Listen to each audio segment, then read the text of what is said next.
그녀는 차갑고 오만하기로 유명한 재벌가 상속녀였습니다. 그는 강원도의 거센 바람과 햇살 아래 살아가는 가난한 정비공이었죠. 두 사람은 사는 세상이 달랐고 한 프레임 안에 담기는 것조차 어울리지 않는 사이였습니다. 하지만 이 차를 고쳐주면 내가 당신이랑 결혼이라도 하죠. 나는 반쯤은 장난이고 반쯤은 무시가 섞인 그 한마디 때문에 모든 것이 시작되었습니다. 하지만 그 누구도 예상하지 못했습니다. 그가 몽키 스패너를 돌리는 그 순간 고장난 엔진뿐만 아니라 모든 것을 다 가졌다고 생각했던 한 여자의 가슴 깊은 곳, 가장 여린 부분까지 건드리게 될 줄은 말이죠. 이 이야기를 끝까지 듣고 나면 당신은 더 이상 불가능이라는 단어를 믿지 않게 될지도 모릅니다. 강원도의 7월, 장마는 아무런 예고도 없이 찾아왔습니다. 아침까지만 해도 쨍하니 햇볕이 내리쬐더니 오후가 되자 먹구름이 하늘을 뒤덮었고 미시령 고개 위로 하늘이 분노를 쏟아내듯 비가 퍼붓기 시작했습니다. 검은색 벤츠 한 대가 컥컥거리는 기분 나쁜 소리를 내더니 가파른 커브길 한가운데서 멈춰 섰습니다. 한국 최고의 친환경 식품 그룹 CEO이자 35살의 여성 사업가 반소라는 미간을 찌푸리며 핸들을 가볍게 내리쳤습니다. 오늘따라 모든 게 그녀를 방해하는 것 같았습니다. 시계를 보니 17시 40분, 오늘 밤 9시까지 속초 시내에 도착하지 못하면 내일 오전 일본에서 온 전략적 파트너와의 미팅 준비를 마칠 수 없는 상황이었습니다. 수백억 원 규모의 계약이 그녀의 서명만을 기다리고 있었죠. 그런데 이 비싼 차가 자비 없이 쏟아지는 폭우 속 산중턱에서 멈춰버린 것입니다. 소라는 휴대전화를 켰지만 신호가 잡히지 않았습니다. 명품 하이힐을 신고 차 밖으로 나오자마자 빗물이 발목까지 차올랐습니다. 맞춤 제작한 흰색 셔츠는 몸에 달라붙었고 펜슬 스커트는 흠뻑 젖어 차가운 바람이 불 때마다 살을 애는 듯했습니다. 그때 100m쯤 떨어진 곳에서 바람에 흔들리는 녹슨 간판 하나가 그녀의 눈에 들어왔습니다. 상철 정비, 마음으로 고칩니다. 낡은 시멘트 기와 지붕 아래 작은 집과 차고가 붙어있는 곳이었습니다. 안에서 새어나오는 희미한 불빛이 마치 숨을 쉬는 듯했습니다. 소라는 마지못해 안으로 들어서며 젖은 머리를 닦고 큰 소리로 외쳤습니다. 아무도 없나요? 고개 중간에서 차가 멈췄어요. 급하게 수리가 필요해요. 트럭 밑에서 중저음의 남자 목소리가 들려왔습니다. 잠시만요. 몇 초 뒤, 한 남자가 일어섰습니다. 소매를 걷어 올린 팔과 얼굴에는 기름때가 묻어 있었지만 눈빛만은 따뜻하고 고요했습니다. 40대 초반쯤 되어 보이는 그는 키가 크고 구릿빛 피부에 산전수전 다 겪은 듯한 인상이었습니다. 그는 낡은 걸레로 손을 닦으며 고개를 끄덕여 인사했습니다. 안녕하세요. 차가 어떻게 됐습니까? 고개 중간에서 시동이 꺼졌어요. 저도 이유는 모르겠고요. 가서 좀 봐주실 수 있나요? 제가 지금 아주 급해서요. 소라는 짜증 섞인 목소리를 감추지 못한 채 빠르게 말했습니다. 남자는 고개를 끄덕였습니다. 제 이름은 상철입니다. 공구 좀 챙기죠. 그가 준비하는 동안 소라는 처마 밑에 몸을 피했습니다. 그녀는 낡고 허름한 차고를 찌푸린 눈으로 둘러보았습니다. 어수선한 도구들, 빨간 매직으로 손수 쓴 가격표, 삐걱거리는 나무 의자, 기름 냄새와 비의 눅눅한 냄새가 뒤섞여 있었습니다. 이 모든 것이 당장이라도 등을 돌려나가고 싶게 만들었습니다. 하지만 지금 상황에서는 다른 선택지가 없었죠. 몇 분 뒤, 상철은 우비를 입고 공구함을 든 채 소라와 함께 빗속으로 나갔습니다. 비는 여전히 그칠 기미가 없었습니다. 그는 보닛을 열고 익숙한 손놀림으로 엔진을 점검했습니다. 빗물과 땀이 그의 이마를 타고 흘러내렸습니다. 소라는 옆에 서서 끊임없이 비서에게 전화를 걸어보려 했지만 잡히지 않는 신호 때문에 인상만 쓰고 있었습니다. 그녀에게는 흐르는 시간이 마치 살을 베는 칼날처럼 느껴졌습니다. 마음속에서는 빨리 해, 해결해. 돈 줄게. 끝내, 라는 외침이 끊이질 않았습니다. 15분 후, 상철이 본이들 닫고 차분한 목소리로 그녀에게 말했습니다. 라디에이터가 심하게 망가졌고 워터 펌프랑 밸브에도 금이 갔네요. 험한 고갯길을 너무 무리하게 달리신 데다 날씨까지 덥고 비가 와서 그런 것 같습니다. 부품을 교체해야 해서 적어도 이틀은 걸립니다. 소라는 소스라치게 놀라며 소리쳤습니다. 이틀이요? 안 돼요. 전 이틀이나 기다릴 시간 없어요. 내일 아침 속초에서 중요한 계약을 해야 한다고요. 상철은 고개를 저었습니다. 이해합니다만 저도 마법을 부릴 순 없습니다. 부품을 서울이나 춘천에서 주문해야 하는데 내일이나 돼야 도착해요.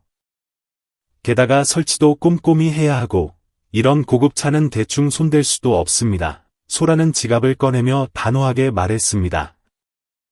부르는 대로 드릴게요. 3배로 드리죠. 영수증도 필요 없어요. 오늘 밤 안에 속초까지만 가게 해주세요.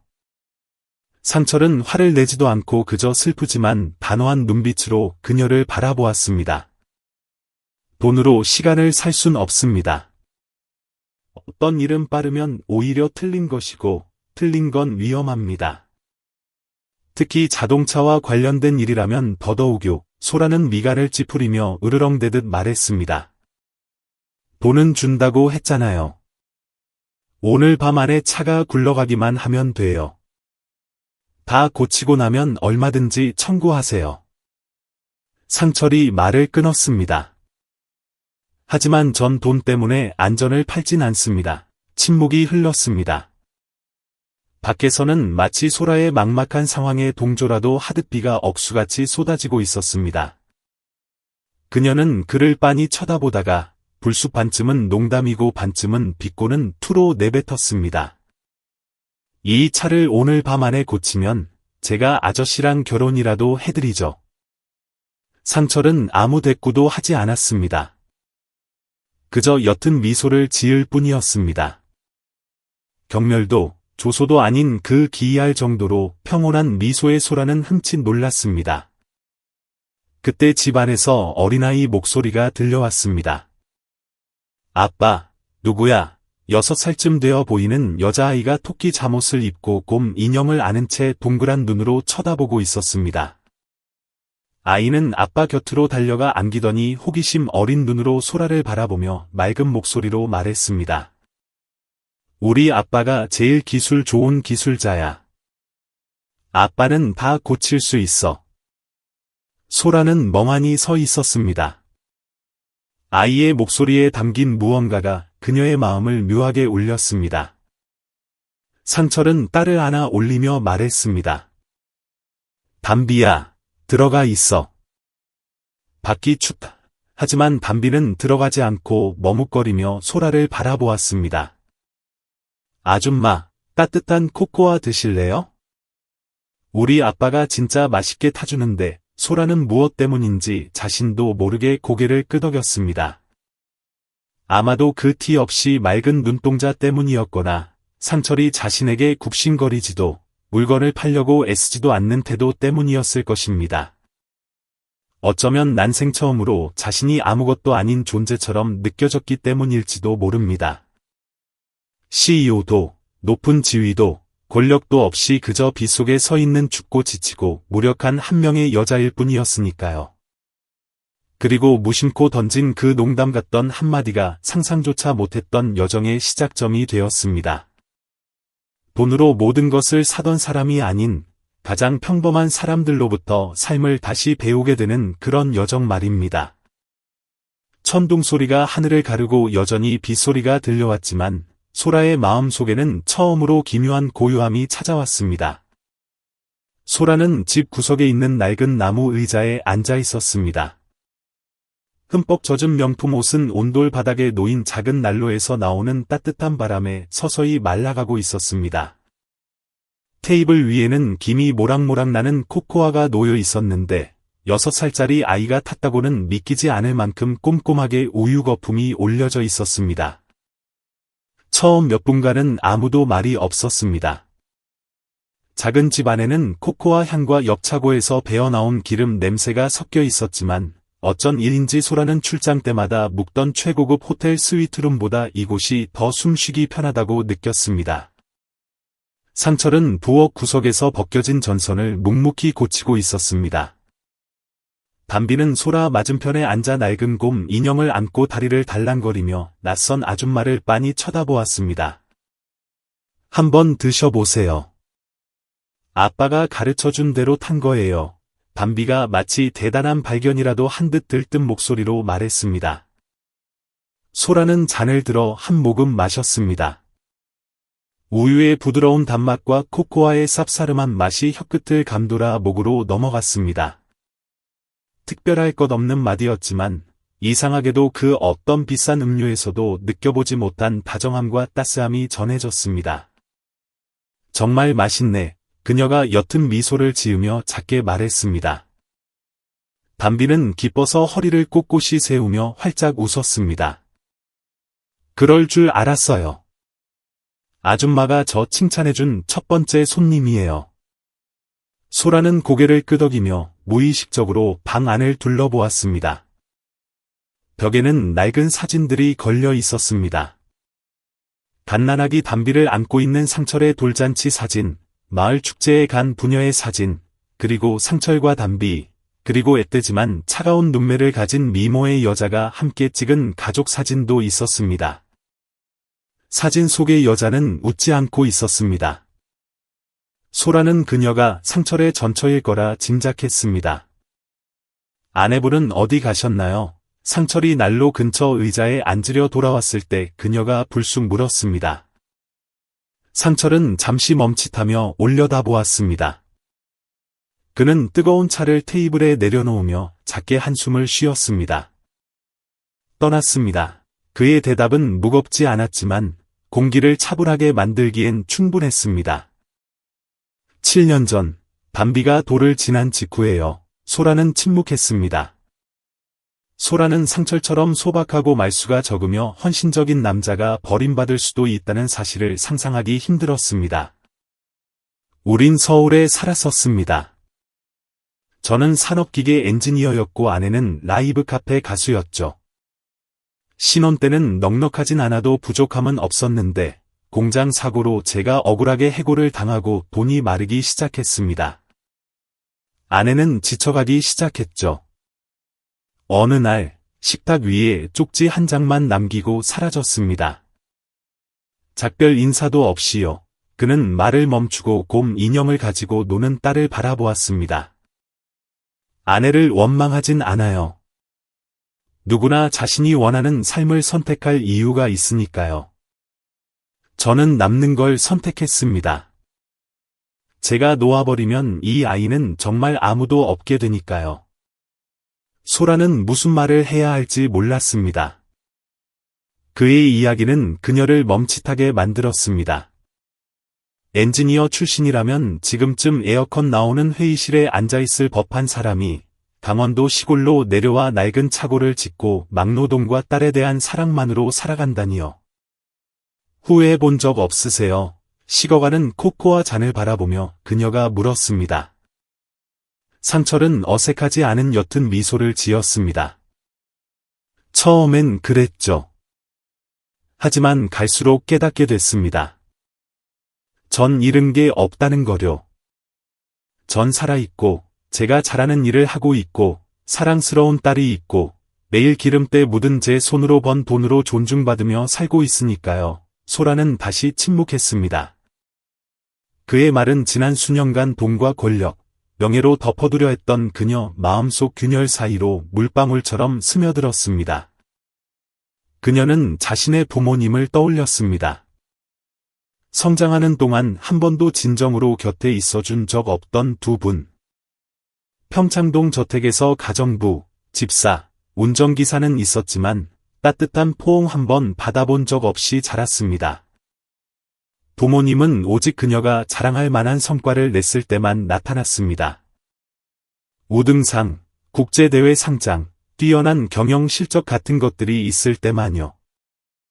하지만 단 한 번도 그녀에게 행복하냐고 묻지는 않았습니다.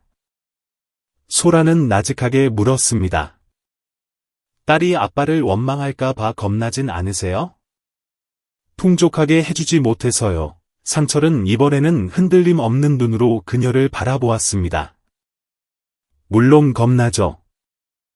하지만 아이에게 정말 필요한 건 으리으리한 집이나 명품 장난감이 아니라 언제나 곁에 있어주고 이야기를 들어주고 사랑해주는 아빠라고 믿습니다. 제가 잘하고 있는지는 모르겠지만 최선을 다하고 있습니다. 소라는 눈가에 맺힌 눈물을 감추려 고개를 숙였습니다.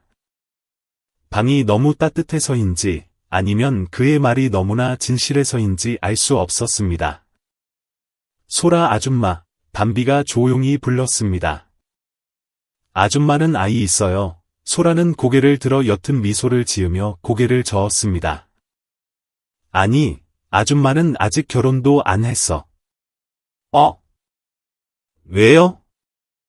아줌마 예쁜데. 엄마가 예쁘면 부자한테 시집 간다고 했단 말이에요. 소라는 씁쓸하게 웃었습니다. 아줌마도 그렇게 생각했었어.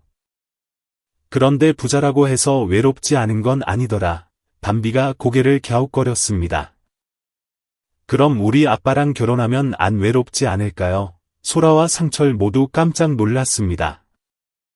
상철은 민망한 듯 웃음을 터뜨렸습니다.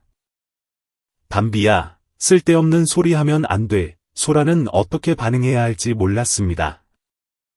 아이는 정말로 순수하고 진지하게 마치 코코아를 타는 것처럼 그 일이 가능하고 간단한 일인 듯 말했으니까요. 누군가 진심으로 사랑해준다면 외롭지 않겠지. 소라는 담비를 보며 하지만 스스로에게 다짐하듯 말했습니다. 방 안에는 다시 침묵이 흘렀지만 더 이상 어색하지 않았습니다. 각자 자신의 생각에 잠겨 있었습니다.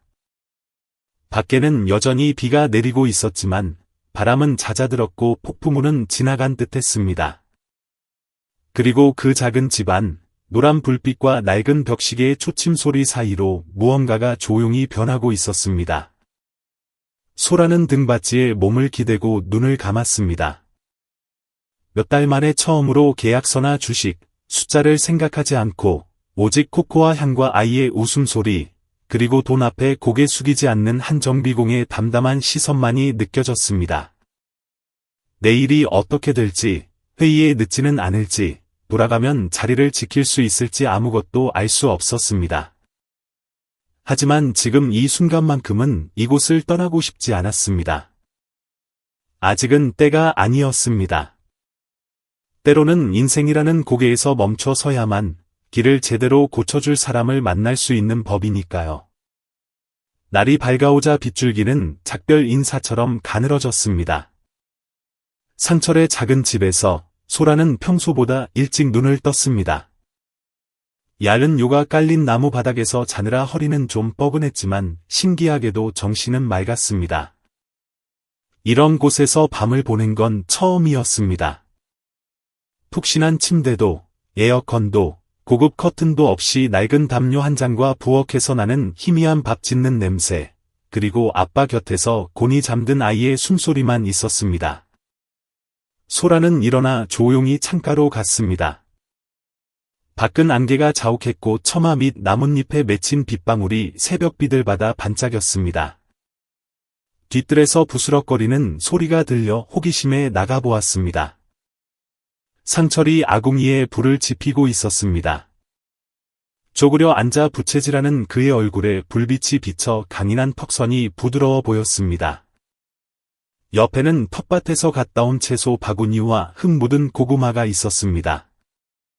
인기척에 고개를 든 그가 미소 지었습니다. 잘 잤어요? 아침으로 고구마를 삶으려는데 입에 안 맞으시면 입고 나가서 김밥이라도 사 올까요? 소라는 고개를 저었습니다. 아니요, 괜찮아요. 먹어보고 싶어요. 그녀는 망설임 없이 아궁이 옆에 앉았습니다.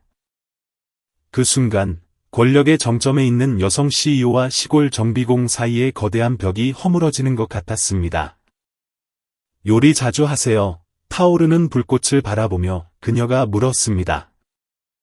아내 떠나고 나선 제가 다 하죠. 상철은 슬픔도 원망도 없는 목소리로 대답했습니다. 제가 잘해서가 아니라 선택의 여지가 없으니까요. 딸은 먹어야 하고 보살핌을 받아야 하니까요. 제가 겪었던 결핍을 딸에게 물려줄 순 없잖아요. 소라는 그의 퀭한 눈에서 수많은 상실을 겪었음에도 무너지지 않은 한 남자를 보았습니다. 동정심이 아닌 존경심으로 가슴이 울렸습니다. 엔지니어였다고 하셨죠? 그녀가 조심스럽게 물었습니다. 상철은 고개를 끄덕였습니다. 서울의 기계 부품 공장에서 일했어요. 살만했죠. 그런데 사고가 났어요. 냉각 시스템 오류로 기계에 불이 났는데 당직이던 제가 누명을 썼습니다. 증거가 없어서 해고당했죠. 그때 담비가 생후 6개월이었습니다. 그는 잠시 말을 멈추고 고통스러웠던 그날을 회상하듯 불꽃을 응시했습니다. 아내는 원래 라이브 카페 가수였어요. 예쁘고 야망도 있었죠. 절 진심으로 사랑했지만 앞이 보이지 않는 구질구질한 삶을 견디지 못했습니다. 어느 날 야근하고 돌아오니 쪽지 한 장과 빈 요람만 남았더군요. 소라는 목이 메었습니다. 실직과 이별을 동시에 겪고 핏덩이 딸을 아는 채 텅 빈 집에 서 있었을 남자의 심정이 어땠을지 상상조차 되지 않았습니다. 돈이 없었어요. 상철이 말을 이었습니다. 그래서 담비를 데리고 외가가 있는 인제로 내려와 아버지의 낡은 차고를 고쳐서 살기 시작했죠. 닥치는 대로 일했습니다. 차도 고치고 펌프도 설치하고 선풍기며 밥솥이며 돈이 되면 뭐든 고쳤어요. 딸을 먹여 살릴 수만 있다면요. 소라는 한참 동안 말이 없었습니다. 자신은 강하고 독립적인 현대 여성이라 자부했지만 이 남자 앞에서는 한없이 작게만 느껴졌습니다. 아내분이 밉진 않으세요? 그녀가 작게 물었습니다. 상철은 고개를 저으며 눈빛이 부드러워졌습니다. 미웠죠. 하지만 미움은 독을 삼키고 남이 죽기를 바라는 것과 같더군요. 그녀는 떠나는 걸 택했고 전 남는 걸 택했습니다. 후회는 없어요. 담비가 있으니까요. 소라는 가슴이 욱신거렸습니다. 자신 역시 버려진 존재였음을 떠올렸습니다. 방식은 달랐지만요. 부모님은 떠나지 않았습니다. 그저 같은 대저택에서 침묵 속에 밥을 먹고 눈길 한 번, 안부 한마디 건네지 않았을 뿐입니다. 그녀는 성적표라는 방패로 관심을 구걸하며 고독하게 자랐습니다. 담비가 엄마 없이 자라도 괜찮을까요? 걱정스러운 마음에 그녀가 불쑥 물었습니다. 상철은 고개를 돌려 그녀를 바라보았습니다. 그 눈빛은 모든 거리감을 허물어버릴 듯했습니다. 엄마의 빈자리를 채울 순 없겠지만 사랑이 뭔지는 가르쳐 줄 수 있습니다. 매일 옛날 이야기를 해주고 밥 먹기 전 손 씻는 법을 가르치고 밤에 이불을 덮어주는 것. 그게 제가 할 수 있는 최선입니다. 소라는 울컥했습니다. 그녀에게는 옛날 이야기를 해주거나 이불을 덮어주는 부모가 없었으니까요. 그녀에게 사랑이란 늘 조건부였습니다. 1등을 하거나 큰 계약을 따내거나 시장 점유율을 높여야만 주어지는 것이었죠. 그녀는 일어서서 고개를 돌려 눈물을 감췄습니다. 상철은 아무것도 묻지 않고 끓는 물에 고구마를 넣었습니다. 그때 담비가 잠에서 깨어 눈을 비비며 툇마루로 나왔습니다. 소라를 보자마자 아이는 환하게 웃었습니다. 소라 아줌마. 오늘 우리랑 같이 놀 거죠? 소라는 아이를 꼭 안았습니다. 그 작은 포옹이 마음속 텅 빈 구멍을 메워주는 것 같았습니다. 아줌마 점심때까지만 있을 수 있어. 오후엔 속초로 가야 소라가 속삭였습니다. 아줌마 그냥 여기서 계속 살면 안 돼요? 우리 엄마 하면 안 돼요. 담비가 천진난만하게 물었습니다. 부엌에 있던 상철이 말리려 했지만 소라의 시선은 이미 그에게 머물러 있었습니다. 화나지도 당황하지도 않은 그저 진실하고 인간적인 눈빛이었습니다. 소라는 담비의 머리를 쓰다듬으며 상철을 바라보았습니다. 아이는 순수하지만 때로는 어른들이 감추려 하는 진실을 꿰뚫어 보기도 합니다. 뒷산에서 시원한 바람이 불어와 고구마 익는 냄새와 아이의 웃음소리, 장작 파는 소리를 실어 날랐습니다. 그 순간 소라는 깨달았습니다. 인생의 샛길인 줄 알았던 곳이 사실은 가야 할 목적지로 이끄는 길이었음을. 명함도 후광도 없는 남자가 가장 강인한 여자를 침묵과 존경으로 앉혀둘 수 있음을. 비 내리는 강원도 산골의 낡은 부엌에서 누구도 필요 없다던 여자는 다르게 생각하기 시작했습니다. 오후가 되자 해가 떴습니다. 며칠간의 비가 그치고 마침내 햇살이 두꺼운 구름을 뚫고 인제 마을을 꿀처럼 노랗게 물들였습니다. 잎사귀에 맺힌 빗방울이 수정처럼 빛났습니다. 소라는 마당의 대나무 의자에 앉아 머리를 묶고 상철의 헐렁한 셔츠를 입고 있었습니다. 망가진 하이힐 대신 담비가 신던 플라스틱 슬리퍼를 신고 마당에 고인 빗물 웅덩이에 띄울 종이배를 접고 있었습니다. 담비의 까르르거리는 웃음소리가 소라의 복잡한 머릿속을 맑게 씻어주었습니다. 주주총회도 일본 파트너와의 미팅도 놓쳤지만 이상하게도 두렵지 않았습니다. 지난 며칠간 난생 처음으로 느리게 그리고 진실하게 사는 법을 배웠기 때문일 겁니다. 그때 멀리서 들려오는 낯선 자동차 엔진 소리에 소라가 미간을 찌푸렸습니다. 이곳에선 들을 수 없는 소리였습니다. 뒤를 돌아보니 진주색 렉서스 LX600이 차고 진입로로 미끄러지듯 들어오고 있었습니다. 차 문이 열리고 내린 사람을 본 순간 심장이 멎는 듯했습니다. 여진욱, 그녀의 회사 부사장이자 가장 믿었던 파트너, 그리고 전 연인이었습니다. 회색 슈트를 차려입은 그는 번쩍이는 구두로 진흙 바닥을 지식이며 걸어왔습니다. 차가운 표정과 날카로운 눈빛이 소라와 담비를 향했습니다. 반소라, 의외네.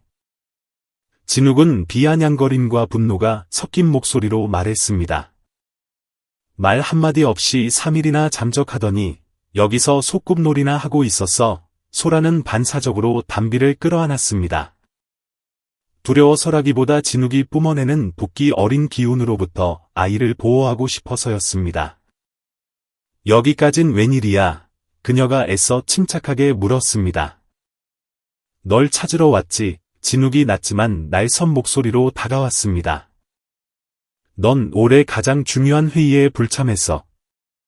일본 파트너는 돌아갔고 주주들은 격분했고 주가는 4%나 폭락했어. 그런데 넌 여기서 이러고 있네. 정비공 나부랭이랑 꼬맹이랑 이 쓰러져가는 집구석에서. 차고에서 나온 상철은 기름 묻은 손과 땀에 젖은 작업복 차림으로 가만히 서 있었습니다. 아무 말도 하지 않았지만 그의 눈빛은 흔들림 없이 침착했습니다. 말 조심해. 소라가 진욱을 노려보며 으르렁거렸습니다. 진욱은 코웃음을 쳤습니다. 난 사실을 말했을 뿐이야. 직원 2,000명을 거느린 대표가 시골 구석에 숨어서 남의 자식 데리고 종이배나 접고 있다니. 세상이 알면 아주 볼만하겠어. 저 고물차로는 사무실 의자 하나 못 고칠 것 같은데. 소라가 주먹을 꽉 쥐려는데 담비가 불쑥 나섰습니다. 작지만 또렷한 목소리가 비수처럼 꽂혔습니다. 아저씨, 우리 아빠 나부랭이 아니에요. 우리 아빠는 차도 고치고 요리도 잘하고 옛날 이야기도 잘해주고 날 한 번도 슬프게 한 적 없어요. 주변이 조용해졌습니다. 소라는 사랑 가득한 눈으로 담비를 바라보았습니다. 그녀는 아이의 머리를 쓰다듬으며 속삭였습니다. 잘했어. 그리고 고개를 들어 진욱을 차갑게 노려보았습니다. 여기 온 목적이 뭐야? 날 협박해서 끌고 가려고? 주가 하락 따위로 겁주려고? 돌아가. 난 더 이상 그런 거 안 무서워. 진욱은 잠시 멈칫하더니 눈을 가늘게 떴습니다. 너 그거 알아? 이 사회에서 긴급회의만 논의 중이야. 내가 스스로 물러나지 않으면 망신만 당하고 쫓겨날 거야. 나한테 경영권 넘기고 명예 고문직이라도 맡겠다고 서명해. 그럼 최소한의 체면은 살려주지. 싫어, 소라는 단호하게 말했습니다. 난 체면 따위 필요 없어. 난 본질이 중요해. 진욱이 이를 갈며 말했습니다. 멍청하게 굴지 마, 소라. 뭘 선택할 거야? 이 꾀죄죄한 정비공이랑 피 한 방울 안 섞인 꼬맹이? 아니면 내가 10년 동안 쌓아 올린 커리어? 소라는 그의 눈을 똑바로 바라보며 깊고 차분한 목소리로 대답했습니다. 난 내 행복을 선택할 거야. 소름 끼칠 정도의 정적이 흘렀습니다. 진욱은 차가운 웃음을 흘리며 돌아섰습니다. 차에 타기 전 그는 못을 박듯 말했습니다. 후회하게 될 거야. 내가 틀렸다는 걸 증명해 주지. 쾅 하고 차 문이 닫히고 넥서스는 흙먼지를 일으키며 사라졌습니다. 소라는 석상처럼 굳어서서 담비의 손을 꼭 잡고 있었습니다. 상철이 다가와 바람처럼 가볍게 말했습니다. 그럴 필요까진 없었어요. 소라가 그를 돌아보았습니다. 눈가는 촉촉했지만 목소리는 단단했습니다. 해야 했어요. 난생 처음으로 이익이 아닌 진심으로 날 필요로 하는 사람이 있다는 걸 알았으니까요. 그리고 옳은 일을 지키는 게 어떤 건지 알았으니까요. 상철은 그녀를 존경 어린 눈빛으로 바라보았습니다. 그는 고개를 끄덕이고 딸의 머리를 쓰다듬었습니다. 우리 딸 오늘 정말 용감했어. 담비가 해맑게 웃었습니다. 소라 엄마가 옆에 있었잖아요. 소라는 멈칫했습니다. 태어나서 처음 들어보는 호칭이었습니다. 직함이나 사회적 지위가 아닌 순수한 믿음으로 불린 그 이름에 심장이 떨렸습니다. 그녀는 말없이 담비를 품에 안았습니다. 붉은 노을이 마당에 내려앉고 풀벌레 소리와 비 냄새가 어우러졌습니다. 산들바람이 불어와 그녀를 짓누르던 걱정과 압박감, 차가운 가면을 날려보냈습니다. 무명 정비공의 마당에서 천진난만한 아이와 함께 있는 지금, 제국을 호령하던 반소라는 자신이 아주 작게 느껴졌습니다. 발가벗겨진 듯했지만 그 어느 때보다 자유로웠습니다. 세상의 기대와 다른 길을 선택하는 것이 처음으로 두렵지 않았습니다. 진정한 행복은 때로 비웃는 군중 속에서 나는 다른 걸 선택하겠어 라고 말할 용기에서 오니까요. 그 후 인제에는 아름다운 맑은 날들이 이어졌습니다. 은행나무 숲에 햇살이 쏟아지고 바람은 낡은 껍질을 벗어던진 여행자의 영혼을 어루만져 주었습니다. 소라는 느린 삶에 적응해 갔습니다. 매일 아침 상철, 담비와 함께 마당을 쓸고 밥을 짓고 먼지 쌓인 공구를 닦거나 수리장부를 정리했습니다. CEO가 아니어도 이렇게 평온할 수 있다는 사실에 스스로 놀랐습니다. 그녀를 잠 못 들게 했던 직원 급여, 수백만 달러의 계약, 꼬인 공급망 문제는 연기처럼 사라졌습니다. 완전히 잊은 건 아니었지만 더 이상 그녀를 괴롭히지 않았습니다. 마치 꽉 닫힌 방의 창문을 활짝 연 것처럼 숨통이 트였습니다. 하지만 그 평화는 오래가지 않았습니다. 어느 날 오후, 소라가 낡은 트럭에 달 선풍기 날개를 닫고 있을 때였습니다. 상철이 휴대전화를 들고 차고로 들어왔습니다. 표정은 없었지만 눈빛이 심상치 않았습니다. 이거 좀 봐야겠어요. 그가 화면을 보여주었습니다. SNS에서 급속도로 퍼지고 있는 3분짜리 영상이었습니다. 여진욱이 경제 채널 인터뷰에 나와 점잖지만 뼈 있는 말을 하고 있었습니다. 우리는 반소라 대표의 갑작스러운 휴직 결정을 존중합니다. 하지만 민감한 시기에 책임을 회피하고 잠적한 것은 투자자들에게 큰 실망을 안겨주었습니다. 저는 주주들의 이익과 2천여 명의 임직원을 보호하기 위해 경영 일선에 나서기로 했습니다. 지난 3일간 저는 해외 파트너들을 직접 만나 재협상을 하고 기업 가치를 회복시켰습니다. 소라는 몸이 굳었습니다. 영상을 계속 재생하자 사회자가 물었습니다. 설립자가 없는 회사의 미래에 대해 어떻게 생각하십니까? 여진욱은 망설임 없이 대답했습니다. 미래는 도망치는 개인이 아니라 행동할 준비가 된 사람들의 것입니다. 소라는 영상을 껐습니다. 차고 안에는 침묵만이 감돌았습니다. 상철이 그녀를 바라보았습니다. 괜찮아요. 그녀는 고개를 끄덕였지만 상처받은 표정은 감출 수 없었습니다. 자리를 뺏겨서가 아니라 마지막 그 말이 자존심을 깊숙이 찔렀기 때문입니다. 내 생각엔 상철이 머뭇거렸습니다. 저 남자는 단순히 회사를 원하는 게 아니라 당신 명예까지 짓밟으려는 것 같아요. 소라는 벤치에 앉아 한숨을 쉬었습니다. 그 사람은 자기가 구세주라고 믿어요. 우리가 사귈 때도 자기가 없으면 내가 무너질 거라고 생각했죠. 이제 온 세상에 그걸 증명해 보이려는 거예요. 상철은 묵묵히 들었습니다. 소라는 씁쓸하게 웃으며 허공을 응시했습니다. 대학 시절엔 성공하려면 나약함, 감정, 가족, 심지어 나 자신까지 버려야 한다고 믿었어요. 이제야 알겠어요. 난 너무 많은 걸 뒤에 남겨두고 왔고 그 열쇠를 진욱이 쥐고 있었다는 걸요. 상철은 조용히 그녀 곁을 지켰습니다. 그는 말주변도 없고 위로도 서툴렀지만 그의 눈빛은 다 알고 있다.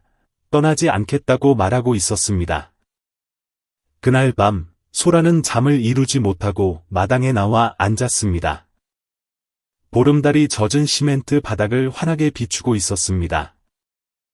창업 초기 강남의 작은 사무실을 빌렸던 날, 첫 직원 5명의 월급을 주던 날, 밤새 기획안을 쓰던 날들이 떠올랐습니다. 그 모든 기억이 자격 없는 사람에 의해 왜곡되려 하고 있었습니다. 그때 뒤에서 삐걱거리는 소리가 났습니다. 담비가 잠옷 차림으로 낡은 곰 인형을 안고 나왔습니다. 소라 엄마, 앉아요. 잠긴 목소리로 물었습니다. 소라는 아이의 머리를 부드럽게 쓰다듬었습니다. 잠이 안 와서 담비가 의자에 올라와 곁에 앉았습니다. 나도 그랬는데. 엄마 돌아가시고 나서 아빠랑 여기 나와서 달 구경했어요. 아빠가 슬플 땐 달님이 제일 좋은 친구래요. 아무 말 없이 들어주니까. 소라는 울컥하며 말했습니다. 우리 담비 정말 똑똑하네. 담비가 배시시 웃었습니다. 아빠가 한 말이에요. 하지만 전 소라 엄마가 슬퍼하지 않았으면 좋겠어요. 다른 사람들이 몰라줘도 전 알아요. 소라 엄마는 좋은 사람이라는 거. 소라는 아이의 손을 꼭 잡았습니다. 마음 한구석이 치유되는 느낌이었습니다. 다음 날 아침, 소라는 일찍 일어나 상철의 테더링으로 노트북을 켰습니다. 아직 30일간 유효한 관리자 권한으로 회사 시스템에 접속했습니다. 문서를 하나하나 검토하던 중 이상한 점을 발견했습니다. 여진욱이 일본 공급업체와 몰래 계약 조건을 수정하여 수입 비중을 늘리고 있었던 것입니다. 이는 국내 산업 발전과 지속 가능성이라는 회사의 창립 이념을 정면으로 위반하는 행위였습니다. 소라는 입술을 깨물었습니다. 가슴이 두근거렸습니다. 그녀는 모든 자료를 다운로드하고 내부 이메일을 캡처한 뒤 멍하니 앉아 있었습니다. 상철이 들어와 그녀의 긴장한 얼굴을 보았습니다. 무슨 일입니까? 소라가 고개를 들었습니다. 진욱이 회사의 핵심 가치를 망가뜨리고 있어요. 이대로면 우린 단순 하청업체로 전락해요. 가야겠어요. 그녀가 깊게 숨을 들이마셨습니다. 서울로 갈게요. 상철이 고개를 끄덕였습니다. 터미널이든 여기든 태워다 드릴게요. 소라는 그의 어깨를 잡았습니다. 상철 씨. 진짜 삶을 살게 해줘서 고마워요. 하지만 이제 돌아가야겠어요. 의자를 되찾으려는 게 아니라 제가 세운 가치와 그걸 믿어준 사람들을 지키기 위해서요. 상철은 말없이 처음으로 그녀를 안아주었습니다. 아침 햇살이 비치는 마당에서 그녀는 약한 여자가 아닌 전장에 복귀하는 전사처럼 잠시 휴식을 취했습니다. 이번엔 혼자가 아니었습니다. 바람은 잠잠했지만 폭풍이 다가오고 있음을 모두가 알고 있었습니다. 소라는 회색빛 오후 서울에 도착했습니다. 수도의 하늘은 금방이라도 비를 뿌릴 듯 습했습니다. 그녀는 흰 셔츠에 청바지, 작은 캐리어와 노트북 가방 하나만을 든 간소한 차림이었지만 그 안에는 상철의 차고에서 찾아낸 진실이 들어 있었습니다. 오랜만에 그녀는 더없이 평온했습니다. 오만한 CEO의 자신감이 아니라 가시밭길이라도 가야 할 길을 명확히 본 사람의 침착함이었습니다. 가장 먼저 만난 사람은 6년간 그녀를 보좌했던 비서 미경이었습니다. 회사 후문에서 기다리던 미경은 아무것도 묻지 않고 꽉 껴안아 주었습니다. 출입증 아직 살아있죠? 확인했습니다. 아직 안 막혔어요. 미경이 10층짜리 사옥을 바라보며 빠르게 말했습니다. 소라는 고개를 끄덕이고 마스크를 올려 쓴 뒤 미경과 함께 직원 전용 통로로 향했습니다. 두 사람은 아무 말 없이 8층, 지속가는 경영전략본부 사무실로 향했습니다. 소라는 한때 그 공간을 직접 설계했습니다. 원목 바닥, 푸른 벽, 환경에 대한 사진들, 국내 생산지 지도, 그리고 속도가 아닌 비전으로 가치를 창조한다. 라는 커다란 슬로건이 걸려있던 곳이었습니다. 하지만 이제 그 슬로건은 성장은 지상명령이다 라고 적힌 전자 전광판으로 바뀌어 있었습니다. 소라는 말없이 바라보았지만 그녀의 마음속에는 작은 불꽃이 타오르기 시작했습니다. 그녀는 낡은 컴퓨터 앞에 앉아 미경이 몰래 보기 전용 권한을 유지해 둔 옛 계정으로 로그인했습니다. 일본 그룹과의 새 계약서를 확인해보니 40장이 넘는 서류 속에 교묘하게 숨겨진 부가 조항들이 있었지만 핵심은 명확했습니다. 부품의 60%를 해외에서 생산하고 국산화 비율은 고작 15%로 낮추는 것이었습니다. 이 모든 것은 세금과 토지 혜택을 받을 때 국가에 약속했던 내용과 정면으로 배치되는 것이었습니다. 미경이 작은 목소리로 공표할 것인지 묻자 소라는 고개를 들며 단호한 목소리로 대답했습니다. 아니, 공표하기 전에 주주총회가 필요해. 난 이사직은 잃었지만 아직 주식을 가지고 있고 임시총회를 요구할 권리가 있어. 그날 밤 소라는 감사위원회의 국제계약 재협상 과정에서 발견된 의심스러운 정황이 회사의 신용과 지속 가능한 발전 약속에 악영향을 미칠 우려가 있다며 임시 주주총회 소집을 요구하는 공식 공문을 보냈습니다. 회의는 5일 후로 잡혔고 소식은 마치 평온했던 하늘을 가르는 날벼락처럼 순식간에 퍼져나갔습니다. 소셜미디어와 금융뉴스 사이트들은 의혹을 제기하는 기사를 쏟아내기 시작했습니다. 소라와 친분이 있던 몇몇 기자들도 인터뷰를 요청해왔지만 그녀는 모두 거절했습니다. 대중에게 말하기 전에 결정권이 있는 사람들에게 먼저 말해야 해. 소라는 미경에게 말했습니다. 내가 옳다면 그들도 내 편을 들어줄 거야. 만약 아니면 난 다시 떠날 거야. 이번엔 영원히. 회의 전날 밤 소라는 꼬박 밤을 지새웠습니다. 그녀는 임시로 빌린 작은 오피스텔에 앉아 노란 스탠드 불빛 아래 서류 더미에 포스트잇을 붙이고 붉은 펜으로 핵심 사항을 체크했습니다. 책상 위에는 회사가 사회적 책임 기업 대상을 받았던 날 찍은 낡은 사진이 놓여 있었습니다. 사진 속에서 그녀와 여진욱은 나란히 서서 환하게 웃고 있었지만 지금 그들 사이에는 메울 수 없는 깊은 심연이 놓여 있었습니다. 다음 날 아침 그녀는 주주총회장으로 들어섰습니다. 한때 그녀가 수많은 창업 아이디어를 발표했던 통유리로 된 넓은 회의실은 이제 전장이 되어 있었습니다. 회색 정장을 입은 진욱은 자신감 넘치면서도 차가운 표정으로 이미 와 있었습니다. 그의 옆에는 과거 그녀와 친밀했던 3명의 대주주가 앉아 있었지만 그들의 눈빛은 달라져 있었습니다. 이사회 의장이 의례적인 목소리로 소라 씨의 참석에 감사를 표하며 소집 이유를 설명해 달라고 말했습니다. 소라는 자리에서 일어나 깊게 심호흡을 했습니다. 저는 경영권을 다투러 온 것이 아닙니다. 저는 이 회사가 단순한 법인이 아니기 때문에 이 자리에 섰습니다. 이 회사는 신뢰이자 우리가 국민과 정부, 그리고 수백만 한국 고객들과 맺은 약속입니다. 우리는 국내의 기술과 인력, 우리의 힘으로 성장하겠다고 약속했습니다. 그녀는 슬라이드를 띄워 새로운 조항들을 보여주었습니다. 이것은 이사회를 거치지 않고 몰래 재협상되어 체결된 일본 파트너사와의 새 계약입니다. 수입 부품 60%, 국산화 비율 15% 축소. 이것은 우리가 했던 약속에 대한 배신입니다. 여진욱이 옅은 미소를 띠며 말을 끊었습니다. 그건 새로운 상황에 맞춘 전략적 수정이야. 시장이 변하는데 언제까지 이상주의만 고집할 순 없어. 이상주의가 아니라 핵심 가치야. 이익을 위해 원칙을 희생할 순 있어도 신뢰를 잃으면 우린 아무것도 남지 않아. 한 노년의 주주가 입을 열었습니다.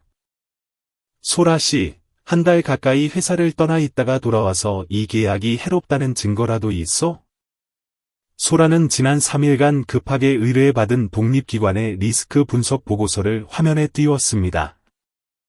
계약을 이행할 경우 회사는 세제 혜택을 박탈당하고 고객의 신뢰를 잃을 것이며 무엇보다 초기 성공을 이끌어낸 국내 기술자들을 영원히 잃게 될 것입니다. 회의실은 침묵에 잠겼습니다. 1초, 2초, 그리고 15초가 지나도록 아무도 입을 열지 않았습니다.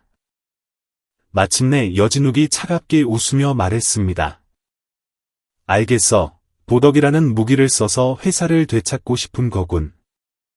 소라는 그의 눈을 똑바로 쳐다보았습니다.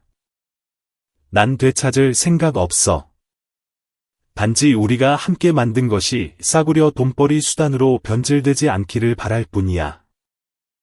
회의는 예상 밖의 결과로 끝났습니다. 중립을 지키던 3명의 주주가 별도 논의 끝에 계약 잠정 보류와 내부 감사 착수, 그리고 정부가 지정하는 새로운 감사위원회 구성을 승인했습니다. 여진욱은 그녀를 한 번도 쳐다보지 않고 회의실을 나갔습니다. 그날 오후 소라는 다시 한번 회사에서 물러났습니다. 이번에는 자발적이고 홀가분한 퇴장이었습니다. 그녀는 직함도, 직책도, 승리도 필요 없었습니다. 자신이 세운 가치가 여전히 살아있다는 것만으로 충분했습니다. 인제로 돌아오는 길, 다시 비가 내리기 시작했습니다. 상철이 골목 어귀에서 커다란 우산을 들고 서 있었습니다. 집에서 달려나온 담비가 소리쳤습니다. 소라 아줌마 왔다. 아줌마 이겼어요? 소라는 무릎을 꿇고 아이를 안아주었습니다. 아니, 아줌마는 아무도 이기지 않았어. 하지만 약속은 지켰단다. 초여름 비 속에서 그녀의 눈가에 조용히 물기가 맺혔습니다. 그것은 고통이나 실패의 눈물이 아니라 긴 여행을 마치고 다시 자기 자신으로 돌아온 사람의 눈물이었습니다. 상철은 말수가 많은 사람이 아니었습니다. 어려서부터 그는 사람보다 엔진 소리에 귀 기울이는 것에 더 익숙했습니다. 기계가 굉음을 내면 어디가 아픈지 알았고 숨소리처럼 부드러워지면 차의 심장이 치유되었음을 알았습니다. 하지만 정작 자신의 심장은 누구에게도 이해받을 필요가 없다고 생각했었습니다. 소라가 돌아오기 전까지는 말입니다. 주주총회가 발칵 뒤집힌 후 반소라에 대한 뉴스는 곳곳으로 퍼졌습니다. 사람들은 그녀를 가치를 지키는 사람, 원칙을 위해 일어선 전직 CEO라고 불렀습니다. 그러나 그녀는 모든 무대에서 조용히 내려와 인재의 작은 카센터, 모든 것이 시작되었고 또한 모든 것이 진정으로 되살아나고 있는 그곳으로 돌아왔습니다. 소라가 카센터로 돌아온 첫날 아침, 상철은 여전히 홍수에 침수된 트럭 밑에 들어가 기름때 묻은 손으로 손전등을 물고 있었습니다. 소라는 아무 말 없이 접이식 의자에 앉아 시원한 보리차 한 잔을 따라 그의 곁에 두었습니다. 상철이 차 밑에서 엉금엉금 기어 나오자 그녀가 나직이 물었습니다. 며칠 동안 뉴스 안 봤어요? 봤지만 놀랍진 않았어. 상철이 허공을 응시하며 대답했습니다. 당신은 옳은 일을 했어. 언제나 그랬듯이. 소라가 가볍게 웃음을 터뜨렸습니다. 나도 무서웠어요. 하지만 어쩌겠어요. 내가 아니면 누가 하겠어요? 상철이 그녀 옆에 앉자 따스한 정적이 감돌았습니다. 그녀는 그를 바라보며 이 남자의 눈이 여전히 맑고 계산적이지 않으며 원망 없이 끈기만 가득하다는 것을 깨달았습니다. 마치 멈추지 않고 돌아가는 캠축처럼 말입니다. 당신은 부자들의 약속을 믿지 않는다고 했죠. 그녀가 낮은 목소리로 말했습니다. 나도 한때는 부자였어요. 상철은 그녀를 한참 동안 바라보았습니다. 난 부자를 두려워하는 게 아니야. 자신이 시작한 곳을 잊어버린 사람을 두려워할 뿐이지. 소라는 침묵했습니다. 그날 점심 두 사람은 시장에서 어묵을 파는 옥자 아주머니의 트럭을 함께 고쳤습니다. 빗길을 달리다 시동이 꺼진 차였습니다. 상철은 엔진을 손보고 소라는 바퀴를 교체했습니다. 그들은 더 이상 CEO와 정비사가 아니라 타인을 위해 작은 일을 함께하는 두 사람이었습니다. 트럭 시동이 다시 걸리자 옥자 아주머니는 감격하여 소라의 손에 뜨끈한 어묵 봉지를 쥐어주었습니다. 아가씨가 돌아온 게 우리 동네 복덩이야. 아주머니의 말에 소라가 웃었습니다. 네, 이 어묵은 저 사람하고 반씩 나눠 먹을게요. 상철은 옆에서 못 들은 척했지만 귀가 빨개져 있었습니다. 저녁이 되어 석양이 카센터 문틈으로 조용히 스며들 때 상철이 아이스 다방 커피 두 잔을 들고 왔습니다. 서울 커피보다 맛없을 거야. 그가 말했습니다. 소라는 커피를 받아 한 모금 마시고 그를 바라보았습니다. 맛은 모르겠지만 훨씬 편안하네요. 상철이 머뭇거리며 자리에 앉았습니다. 소라 씨, 오래전부터 묻고 싶었던 게 있어. 뭔데요? 비 오던 날 당신이 내 차 엔진을 고치면 이라고 했던 말 기억해? 소라가 소리 내어 웃으며 그의 말을 끊었습니다. 고쳤잖아요. 안 잊어버렸어요. 상철이 멍하니 바라보았습니다. 소라가 그에게 다가와 깊은 눈으로 바라보았습니다. 하지만 당신, 나 같은 사람과 결혼할 용기가 있어요? 한때 오만했고 당신을 떠났고 상처까지 줬던 사람인데. 상철은 말로 대답하지 않았습니다. 그는 지난 며칠간 자신과 함께 몽키 스패너를 잡아 굳은 살이 박인 소라의 손을 잡고 자신의 왼쪽 가슴에 얹었습니다. 내 심장은 당신이 떠났을 때처럼 뛰고 있지만 지금은 당신이 돌아왔기 때문에 뛰는 거야. 소라는 눈물을 참지 못했습니다. 태어나 처음으로 그녀는 자신이 약해지는 것을 느꼈지만 그것이 부끄럽지 않았습니다. 주주들 앞에서 당당히 진실을 밝힐 용기는 있었지만 누군가에게 자신의 연약한 부분을 보일 용기는 없었던 그녀였습니다. 그러나 지금 이 순간 말 없는 한 남자와 소박한 집, 그리고 문밖에서 들려오는 여름 매미 소리 앞에서 그녀는 무장해제되었습니다. 그날 밤 그녀는 집에 가지 않았습니다. 두 사람은 카센터 처마 밑에 나란히 앉아 상철의 할아버지가 남긴 낡은 라디오에서 흘러나오는 노래를 들었습니다. 가수는 마치 시작되지 않은 것처럼이라고 노래했지만 두 사람은 말없이 서로의 어깨에 기대어 있었습니다. 사랑한다는 말은 필요 없었습니다. 이미 그들의 존재 속에 사랑이 깃들어 있었으니까요. 그 후 며칠 동안 상철과 소라는 카센터를 수리하고 전기차 수리 서비스를 추가하며 새로운 기술을 배우기 시작했습니다. 그녀는 옛 인맥을 활용해 상철이 기계를 원가에 살 수 있도록 도왔지만 상철은 웃으며 말했습니다. 난 손으로 고쳐도 돼. 기계는 거들 뿐이야.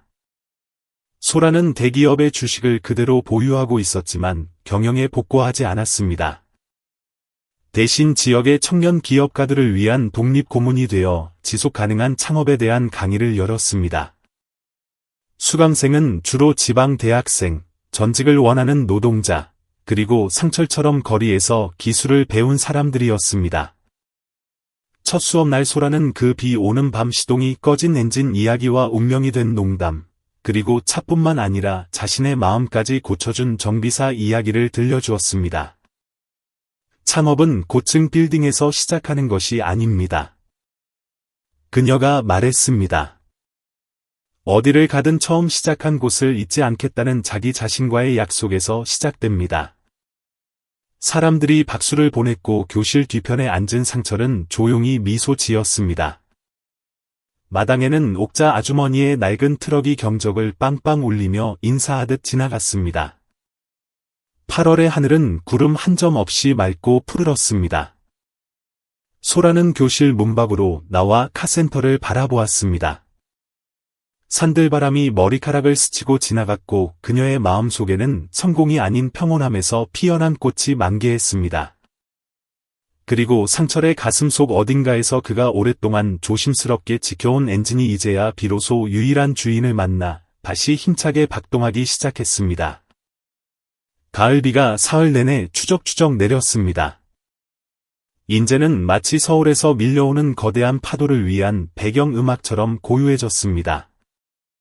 소라가 완전히 물러나 독립지사를 설립하기로 결정하자 그룹 본사는 격렬하게 반응하기 시작했습니다. 주주총회의 소란과 언론의 지지 덕분에 모든 것이 평온해질 줄 알았지만 착각이었습니다. 한때 소라의 최측근이자 오른팔이었던 여진욱 부사장은 이제 공개적인 적이 되었습니다. 그는 유력 경제 잡지와의 인터뷰에서 직설적으로 말했습니다. 감성에 휘둘려 전략을 짤 수는 없습니다.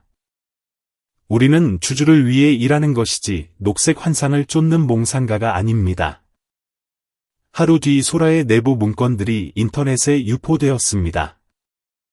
일부 언론은 악의적인 제목을 달았습니다. 책임 회피를 위한 CEO의 도주, 도덕적 충동으로 이익을 망친 여자, 반소라의 위선적 야망. 소라는 익명의 주소로 멈추지 않으면 더 끔찍한 일이 벌어질 것이라는 차가운 협박 메일도 받았습니다. 그 메시지를 소라의 휴대전화로 본 상철은 굳어버렸습니다. 그는 주먹을 꽉 쥐고 동부지사 사무실이 있는 속초로 당장이라도 달려갈 기세였지만 소라가 그의 어깨에 손을 얹으며 고개를 저었습니다. 그럴 가치 없어, 상철 씨. 그들은 우리가 화를 내고 통제력을 잃어 지금까지 쌓아올린 모든 걸 망치길 바라는 거야. 그녀는 자리에 앉아 노트북을 열고 반박문을 작성하기 시작했습니다. 변명도 남탓도 없는 그저 마음에서 우러나온 설명과 명확한 마지막 문장이었습니다. 저는 쉬운 길이 아니라 옳은 길을 선택합니다. 그날 밤 소셜 미디어에서 소라의 글은 순식간에 공유되었습니다. 하지만 그녀가 예상치 못한 일은 다음 날 아침 카센터에 들이닥친 건설 감찰반이었습니다. 이 사업장이 국유지를 침범했다는 신고가 들어왔습니다. 우비를 입은 남자가 냉담한 표정으로 말했습니다. 서류를 전부 확인해야겠습니다. 상철이 멍하니 말했습니다. 이 카센터는 아버지가 물려주신 곳이고 토지 소유 서류도 명확합니다. 마음대로 확인해 보세요. 하지만 그들은 듣지 않았습니다. 카메라와 측량기를 들이대며 이곳저곳을 쑤시고 다녔습니다. 젊은 직원이 소라에게 은밀히 다가와 속삭였습니다. 소라 씨, 억울하게 당하시는 거 알지만 저희도 위에서 시키니까 어쩔 수 없어요. 지금 소라 씨 편판을 떨어뜨리려고 작정한 겁니다. 그날 저녁 소라가 카센터 불을 끄려는데 누군가 정문으로 쓰레기 봉투를 던지며 소리쳤습니다. 한국 기업 망치는 매국노. 번호판 없는 오토바이가 굉음을 내며 사라졌습니다. 상철이 쫓아갔지만 놓쳤습니다. 그는 씩씩거리며 돌아와 소라의 손을 잡았습니다. 더 이상 못 참아. 저 놈들이 당신을 표적으로 삼고 있는데 우리가 가만히 있을 순 없어. 소라는 조용히 물 2잔을 따라 그에게 건넸습니다. 상철 씨, 진실은 소리칠 필요가 없어요. 그저 굳건히 서 있으면 돼요.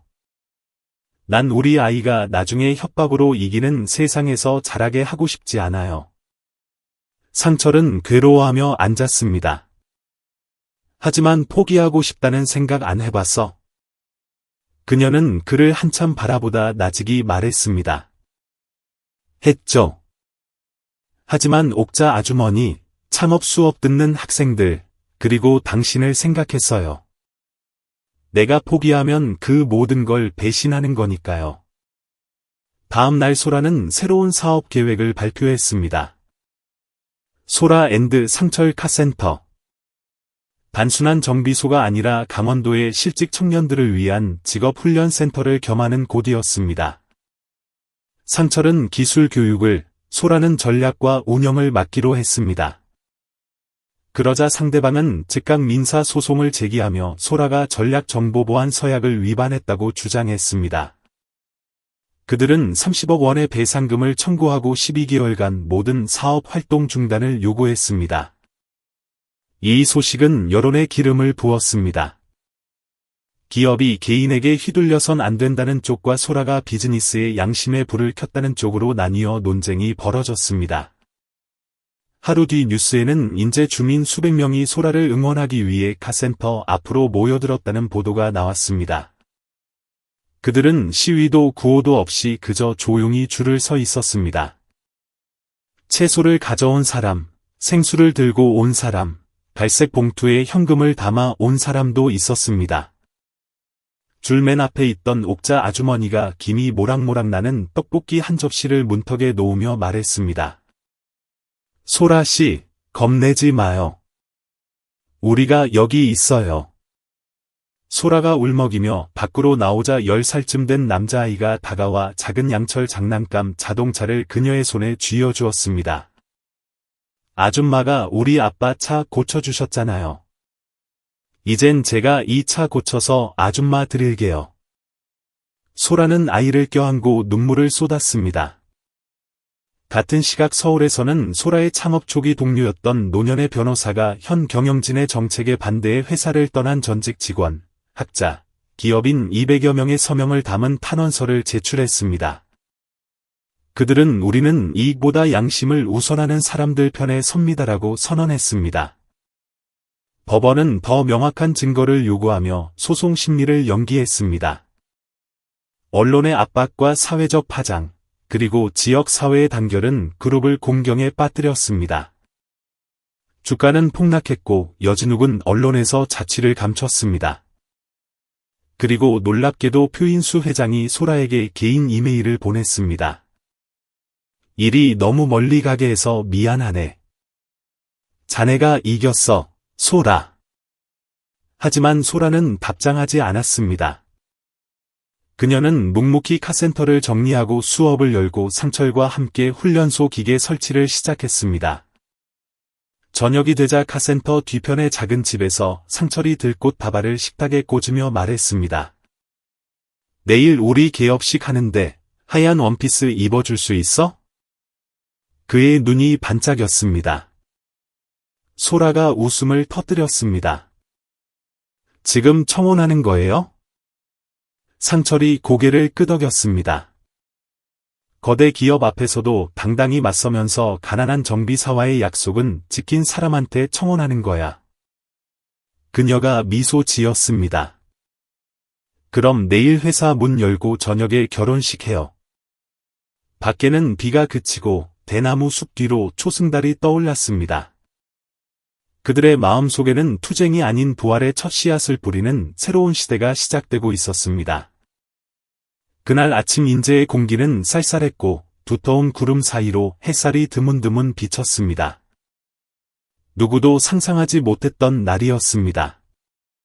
새 회사 개업식과 어떤 격식도 따르지 않은 결혼식. 하지만 지역 주민들의 눈에 그날은 희망의 날이었습니다.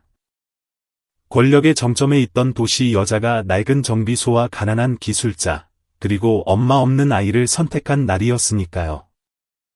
명예나 이익 때문이 아니라 믿음 하나로 모두가 손을 보태고 싶어 한 날이었습니다. 카센터 마당 앞에는 청년들이 분주하게 깃발을 달고 낡은 방수포로 배경을 만들고 색종이를 오려 글씨를 붙였습니다. 소라앤드 상철 카센터, 강원 자동차 정비 훈련센터. 그 옆에는 더 작은 글씨로 마음에서 시작된 출발이라고 적혀 있었습니다. 인근 마을에서 주민들이 누가 시키지도 않았는데 몰려왔습니다. 꽃과 떡, 과일을 들고 왔고 어떤 이들은 자녀의 직업 훈련 등록을 부탁하기도 했습니다. 마른 체구의 할머니 한 분이 나무 쟁반에 뜨끈한 팥죽 3그릇을 담아오시며 말씀하셨습니다. 가진 건 이 2손뿐이지만 새해 복 많이 받으라고 가져왔어. 상철은 흰 셔츠에 짙은 바지를 입었고 깨끗이 감으려 노력했지만 머리카락엔 여전히 기름때 자국이 남아 있었습니다. 그는 옆에 선 딸의 손을 잡고 있었습니다.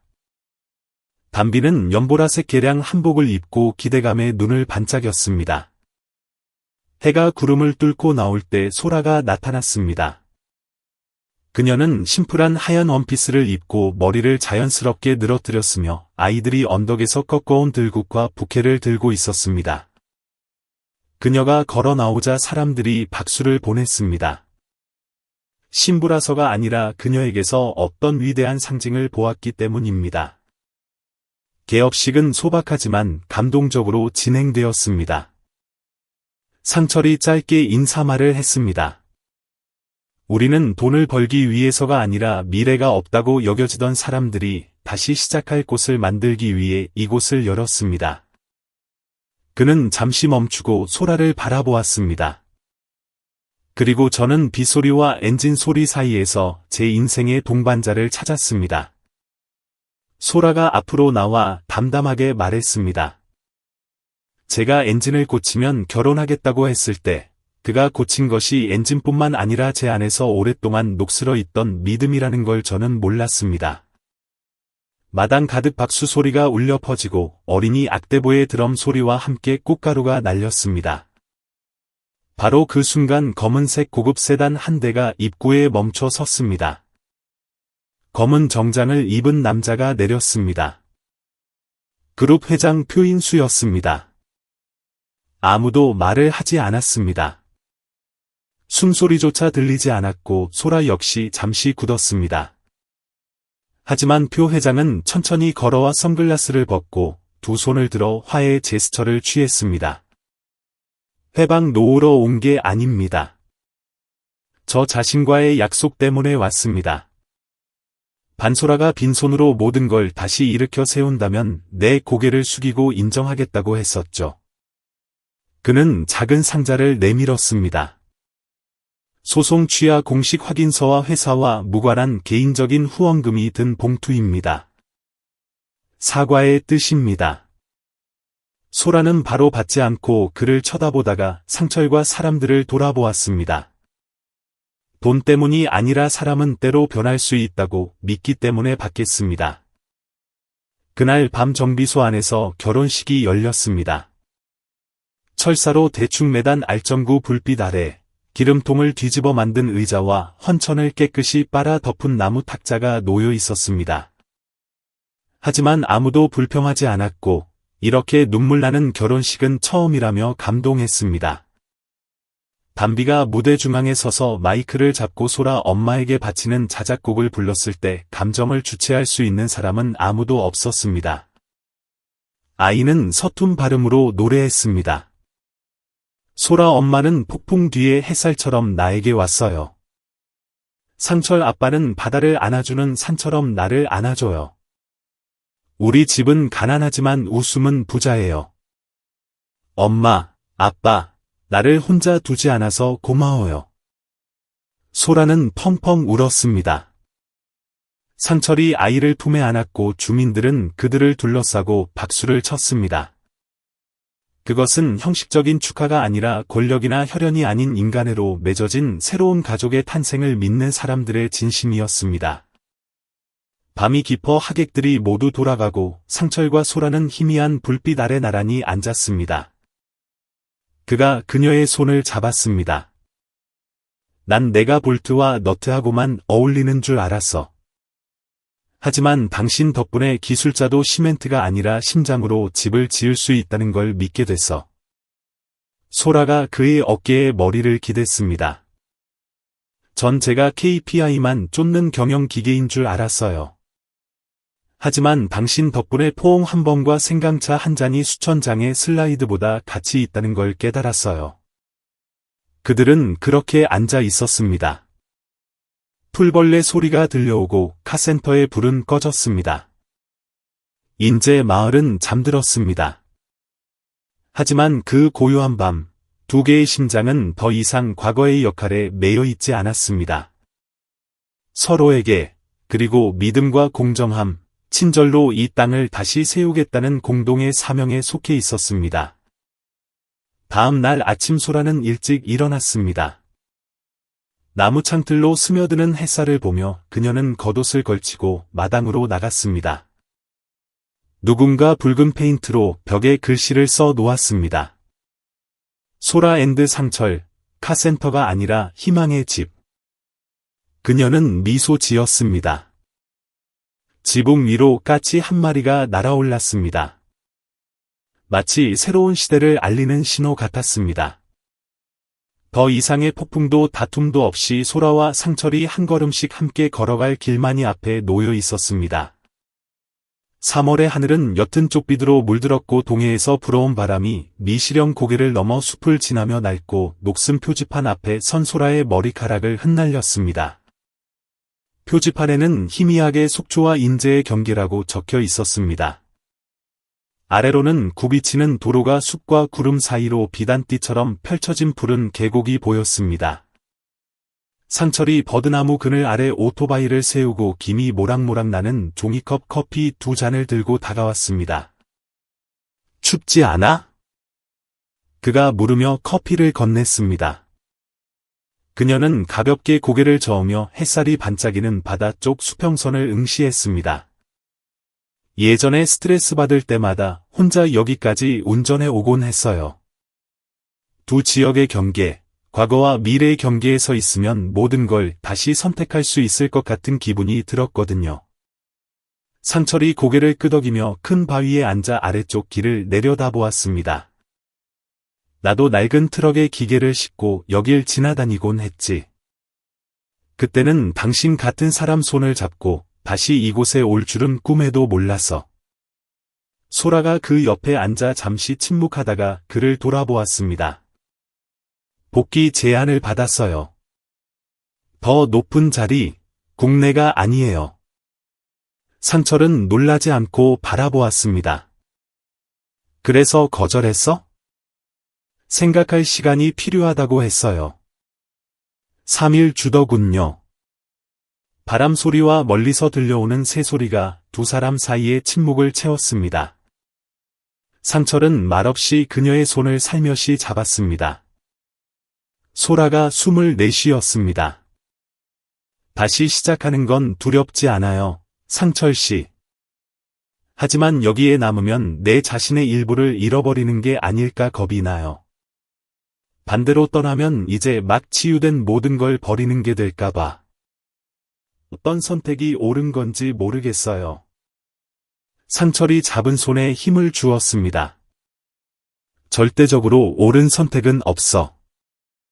눈을 감았을 때 마음이 가장 편안한 선택이 있을 뿐이지.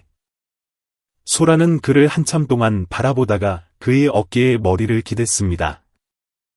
그날 당신이 엔진을 못 고쳤다면 난 여전히 차갑고 외로운 CEO였겠죠. 그가 작게 웃었습니다. 난 딸아이에게 볼트 구별법이나 가르치는 정비사로 남았겠지. 두 사람은 함께 웃었지만 그 웃음 속에는 깊은 생각에 잠긴 여운이 있었습니다. 두 사람 모두 지금 인생의 또 다른 언덕 앞에 서 있음을 알았습니다. 기계나 보고서, KPI가 아니라 진정으로 속해야 할 곳에 대한 큰 선택 앞에 말입니다. 그날 오후 카센터로 돌아왔을 때 상간 마을에서 온 새로운 수강생들이 기다리고 있었습니다. 양구에서 온 혜진이라는 17살 소녀가 낡은 책가방을 껴안고 소라에게 고개를 숙였습니다. 선생님, 저희 집은 가난하고 엄마가 편찮으셔서 고등학교를 계속 다닐 수가 없어요. 여기서 무료로 기술을 배울 수 있다고 들었어요. 소라가 대답하기도 전에 담비가 달려나와 혜진의 손을 잡았습니다. 언니 들어와. 소라 엄마가 돈 없어도 배울 수 있댔어. 대신 열심히 해야 해. 소라는 혜진의 글썽이는 눈을 보고 상처를 돌아보았습니다. 그가 말없이 가볍게 고개를 끄덕였습니다. 대답은 그 어느 때보다 명확했습니다. 그날 밤 작업장 불이 꺼진 뒤 소라는 노트북을 열고 그룹의 제안을 거절하는 메일을 썼습니다. 미사여구 없이 딱 한 문장으로 마무리했습니다. 저는 제가 가장 필요한 곳을 선택했습니다. 권력 때문이 아니라 의미 있는 것을 나눌 수 있는 가능성 때문입니다. 그녀는 노트북을 덮고 마당으로 나갔습니다. 상철이 동네 할머니의 오토바이 바퀴를 떼우고 있었습니다. 할머니는 연신 고맙다며 갓 캔 옥수수 한 자루를 쥐어주려 했습니다. 상철이 사양했지만 할머니는 막무가내였습니다. 젊은 사람들이 이렇게 좋은 일 하는데 안 받으면 내가 섭섭해. 소라는 뒤에서 미소 지었습니다.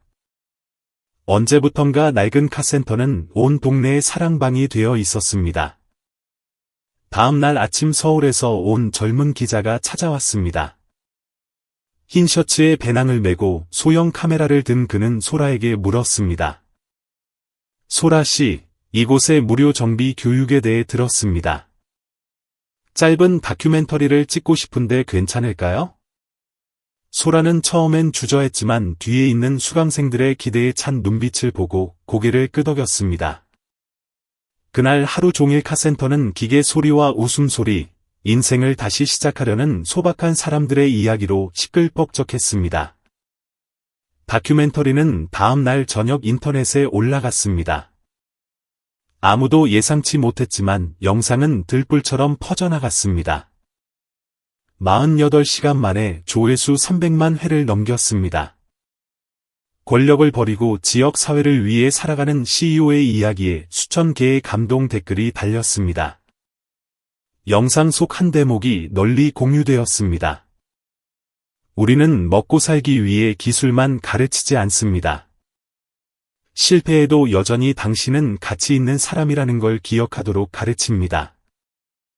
지방정부에서 협력 제안이 왔습니다. 소라 앤드 상철 모델을 북부산간 지역으로 확대하고 싶습니다. 외국 기업이 이곳 수강생들에게 장학금을 후원하겠다는 뜻을 밝혀왔습니다.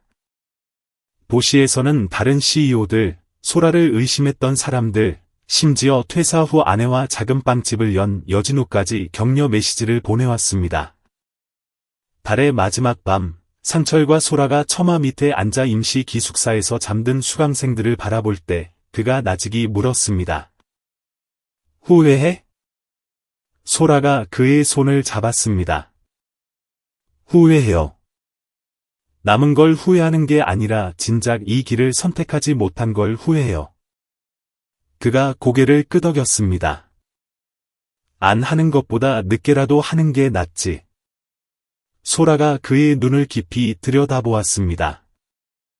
카센터에 처음 들어왔을 때 전 CEO였어요.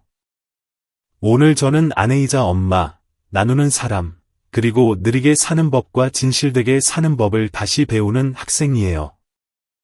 차만 고친 게 아니라 제 자신까지 고쳐줘서 고마워요. 상철이 그녀의 이마에 입을 맞췄습니다. 대단한 일을 할 필요는 없어. 그저 아이들이 인생에 아직 희망이 있다고 믿을 수 있게 살면 되는 거야. 하늘에는 별이 빛나고 미시령 고개에서 불어오는 바닷바람이 처마를 스치며 새로운 미래의 온기를 전해 주었습니다. 도시의 매연도 월급 명세서도 없는 그곳엔 밤새 웃음소리만이 울려 퍼졌습니다. 작은 장소 하나가 온 지역을 변화시키고 있습니다. 이 모든 것은 당신이 이 엔진을 고치면 결혼해 주겠다는 장난 같은 도발에서 시작되었습니다. 그리고 인생은 정말로 수리되었습니다. 긴 이야기 들어주셔서 감사합니다. 내용이 의미 있었다면 좋아요와 공유, 따뜻한 댓글 부탁드립니다. 여러분의 응원과 소감은 저희가 더 좋은 영상을 만드는 힘이 됩니다. 다음 영상에서 뵙겠습니다.